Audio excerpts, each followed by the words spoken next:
Hello guys, আসসালামু আলাইকুম। সবাই কেমন আছেন?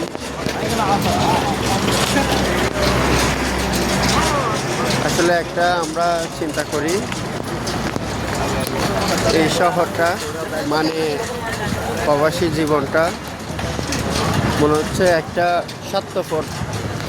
এই শহরে সবাই ব্যস্ত, যে যাত্রার পথে সবাই ব্যস্ত, কেউ ফিরি নেই, এতটা ব্যস্ত মানুষ মানুষকে ভুলে যায়, এমনকি মানুষের খবর পর্যন্ত থাকে না। এই শহরটা কেমন জানি লাগে, আসলে একটা ব্যস্ততম শহর অ্যান্ড একটা স্বার্থপরের শহর।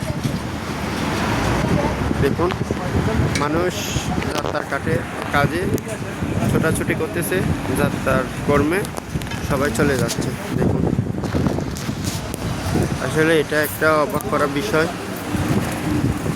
এই শহরটাতে যদি আপনি খুঁজতে যান, তাহলে একটা স্বার্থপরের মতো একটা সময় খুঁজে পাবেন। নিজে একটা নতুন কিছু আবিষ্কার করতে পারবেন যদি ভেবে চিন্তে যদি কাজ করেন। এমন একটা ব্যস্ততম শহর, যেটা বলার বাইরে। দেখুন, সে তার পথে চলতেছে, মানুষ মানুষের পথেই চলতেছে। এতটা শহর একটা স্বার্থপরের মতো শহর, যেটা বলে ভাবা যায় না, বলে বোঝানো যায় না। মানুষকে মানুষ পর্যন্ত এই শহরে বলে যায়। কি একটা আজব দুনিয়া, কি একটা আজব শহর, কি একটা আজব প্রবাস, কি একটা আজব বিদেশ। আসলে